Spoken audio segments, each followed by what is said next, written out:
नमस्कार। बहुत स्वागत है आप सभी दर्शकों का कर्क राशि के लिए सूर्य राशि परिवर्तन के इस वीडियो में। उच्च के वर्गोत्तम सूर्य, जी हाँ, ग्रहों के राजाधिराज भगवान भुवन भास्कर सूर्यदेव 14 अप्रैल को प्रातः 3:25 पर अपनी उच्च की राशि मेष राशि में गोचर कर चुके हैं और 14 मई मध्य रात्रि तक मेष राशि में ही गोचर करेंगे और उसके बाद वृषभ राशि में चले जाएंगे। वर्ष में एक बार ही ये अवसर आता है जब गोचर में सूर्यदेव अपनी उच्च की राशि में गोचर करते हैं। इस बार के गोचर की खास बात यह है कि सूर्यदेव उच्च के तो हैं ही, वर्गोत्तम भी हैं, यानी नवांश कुंडली में भी उच्च की राशि में गोचर कर रहे हैं। इस तरह सूर्य के पास अपना फल प्रदान करने की पूरी क्षमता भी है। और दूसरी महत्वपूर्ण बात यह है कि सूर्य के इस गोचर के दौरान मंगल का नीच भंग होगा और मंगल नीच भंग राजयोग भी बनाएंगे। तो सूर्य के उच्च राशि में गोचर का कर्क राशि के जातकों के जीवन पर क्या प्रभाव पड़ेगा, इसी का विश्लेषण करेंगे इस वीडियो में। ये विश्लेषण आपकी चंद्र राशि के आधार पर किया जा रहा है और वीडियो के अंत में मैं आपको सूर्यदेव के उपाय भी बताऊंगा। देखिए, 14 अप्रैल की गोचर कुंडली के माध्यम से मैं आपको सूर्य की स्थिति दर्शाता हूँ। सूर्य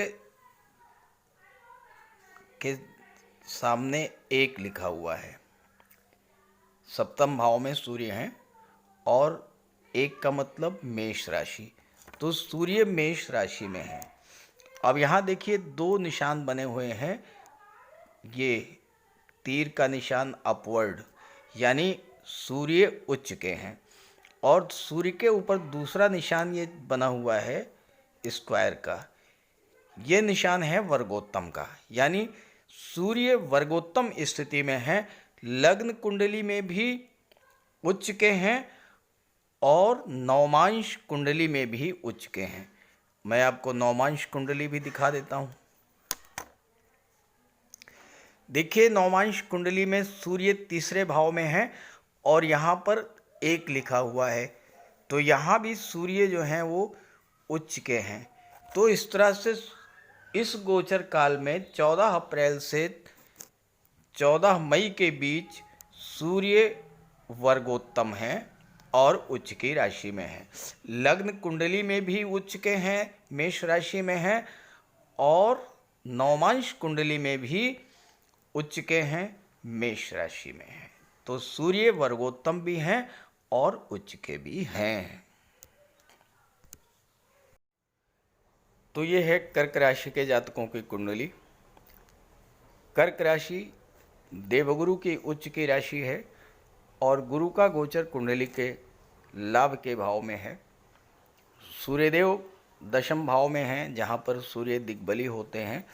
शनि राहु भाग्य भाव में हैं और केतु का गोचर तीसरे भाव में है। मंगल आपके लग्न के भाव में गोचर कर रहे हैं।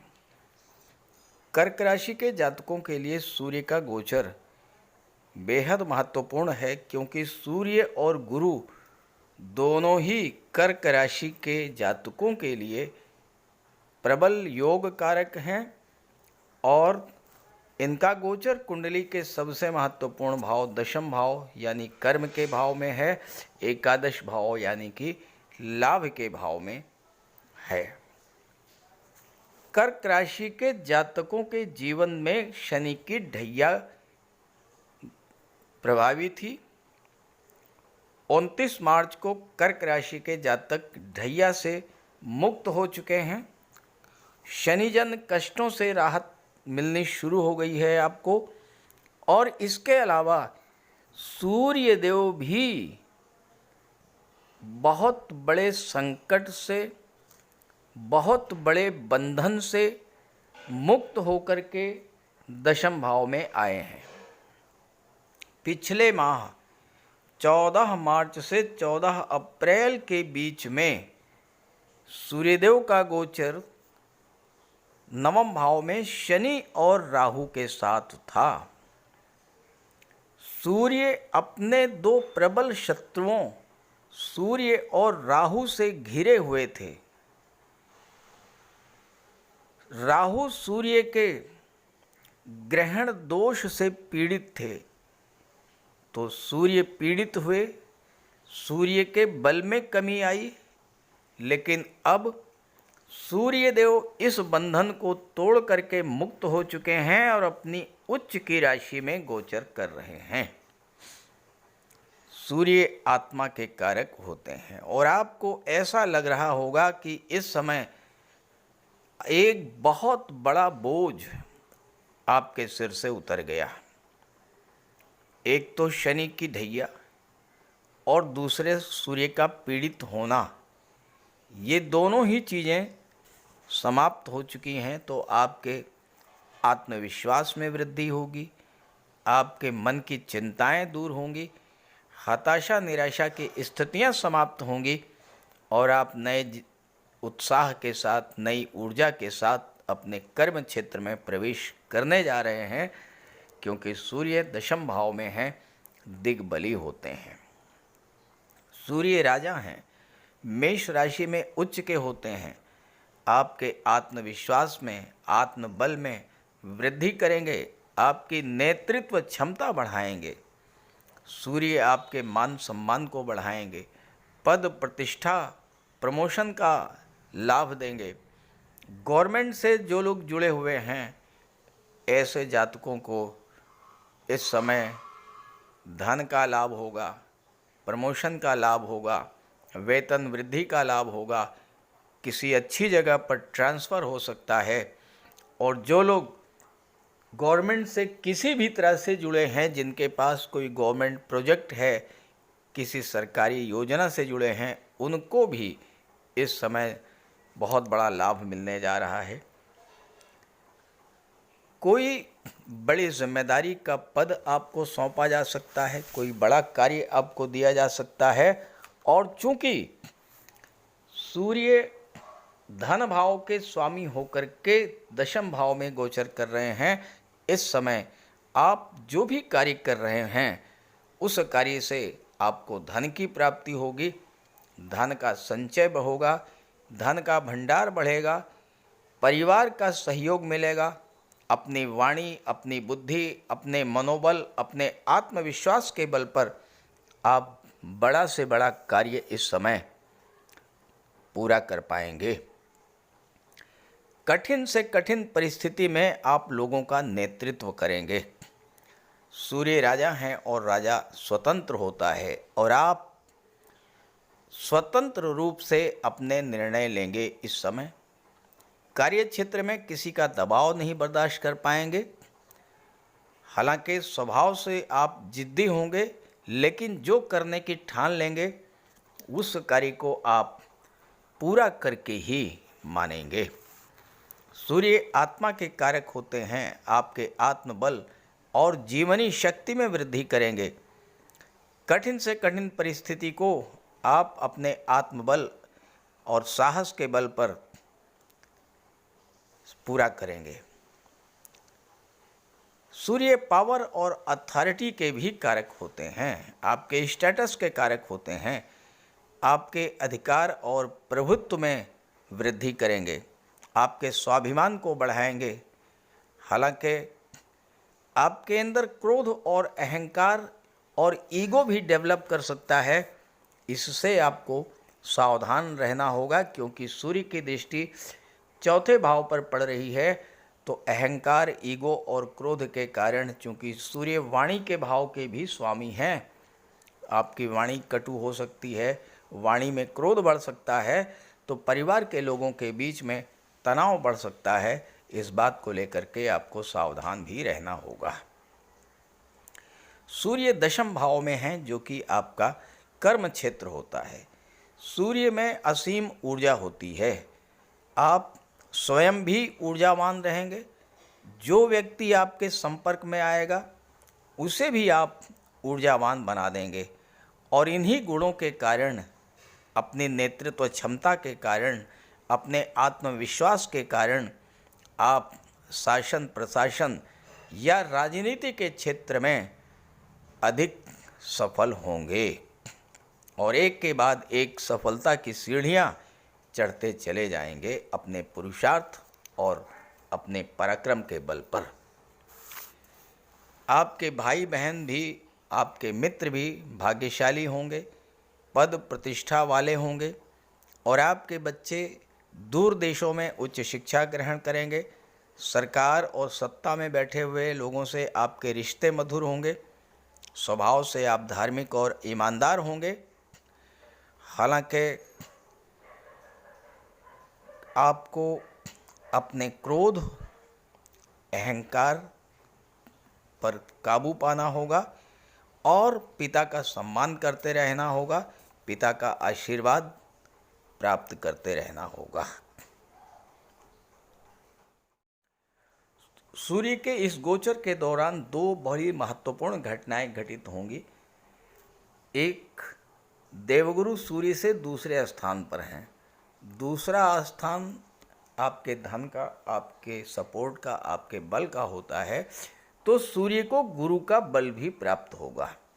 और सूर्य 12वें भाव के स्वामी, 9वें भाव के स्वामी हैं, भाग्य के स्वामी हैं। तो इस समय आपको भाग्य का बल भी प्राप्त होगा और आय के एक से अधिक साधन बनेंगे।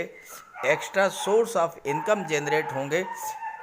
एक से अधिक साधनों से आपको धन की प्राप्ति होगी। और दूसरी बात, मंगल आपके लग्न के भाव में गोचर कर रहे हैं अपनी नीच की राशि में। सूर्य के प्रभाव से मंगल का नीच भंग होगा। ज्योतिषीय सूत्र है कि अगर कोई ग्रह नीच की राशि में गोचर कर रहा है और दूसरा ग्रह जो उच्च की राशि में गोचर कर रहा है, दोनों के बीच केंद्र का संबंध बन जाए, 1, 4, 7, 10 का संबंध बन जाए, तो नीच के ग्रह का नीच भंग हो जाता है। सूर्य से काउंट कीजिए, 1, 2, 3, 4। सूर्य से चौथे स्थान पर मंगल है, केंद्र का संबंध बन गया। सूर्य उच्च के हैं, मंगल नीच के हैं, तो मंगल का नीच भंग हो गया। मंगल नीच भंग जब होगा तो नीच भंग राजयोग बनाएंगे और दशम भाव के स्वामी हैं, तो मंगल आपके कैरियर को नई बुलंदियों तक लेकर के जाएंगे।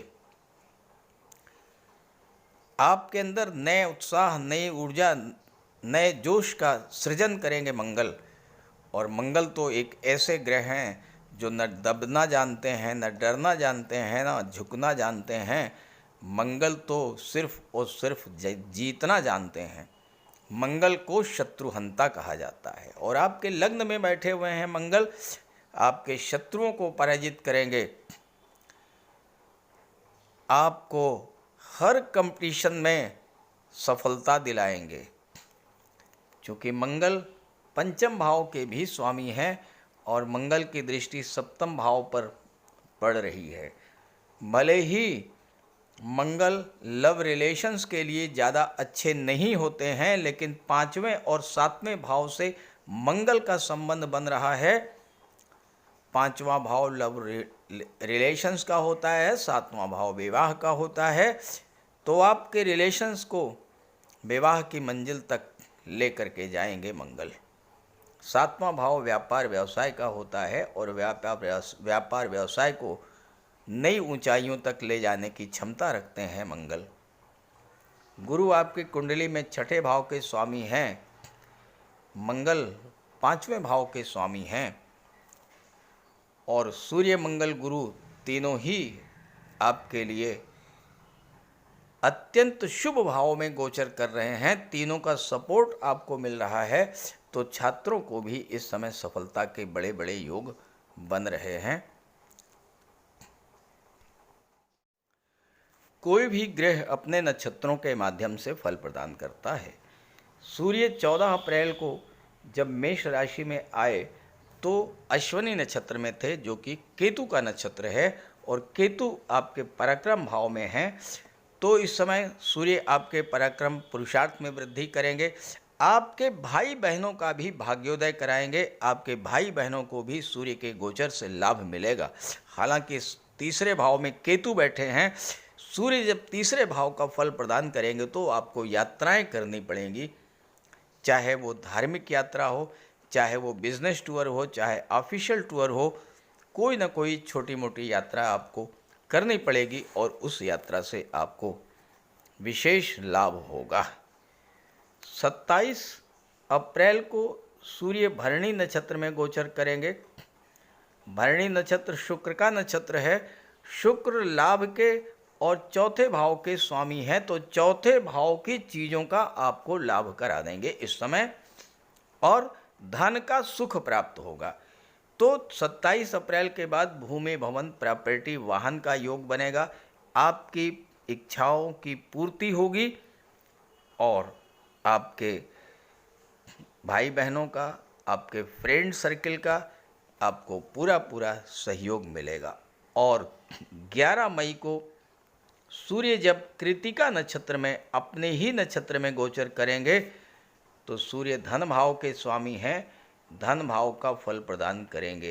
तो आपने जो भी एफर्ट्स किए, जो भी कार्य किए, जो परिश्रम किया, उस परिश्रम का प्रतिफल आपको मिलना शुरू हो जाएगा और धन का भंडार तेजी के साथ बढ़ना शुरू होगा। तो इस तरह से सूर्य का गोचर आपके लिए बेहद महत्वपूर्ण है, बहुत बेहद अनुकूल है। इस गोचर का लाभ उठाइए। ये वीडियो, ये जानकारी अपने साथियों, मित्रों को भी शेयर कीजिए और सूर्यदेव के उपाय भी करते रहिए। सूर्यदेव को प्रसन्न करने का सबसे बड़ा उपाय है प्रातःकाल सूर्योदय से 1 घंटे के भीतर स्नान ध्यान से निवृत्त होकर के एक तांबे के जल में तांबे के लोटे में जल, गंगा जल, अक्षत, रोली, लाल चंदन और लाल पुष्प ये मिला करके सूर्यदेव को जल अर्पित कीजिए। 3 बार में जल अर्पित कीजिए और ओम सूर्याय नमः का जाप करते रहिए। इसके बाद एक लाल आसन पर बैठ जाइए और गायत्री मंत्र का जाप कीजिए।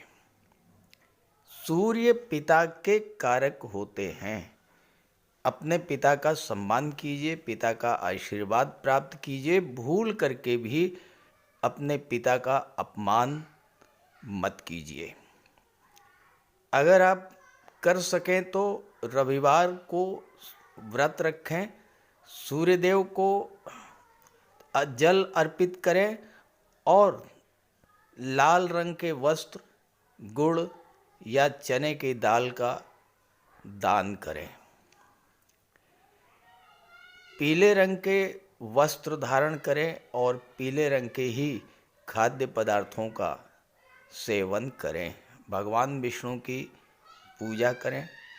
जब भी घर से बाहर जाएं, थोड़ा सा मीठा खाकर उसके ऊपर पानी पीकर घर से बाहर निकलें। आदित्य हृदय स्तोत्र का पाठ करें और गायत्री मंत्र का जाप करें। इन सब उपायों को करने से सूर्यदेव प्रसन्न होंगे और सूर्य के सभी लाभ आपको प्राप्त होंगे।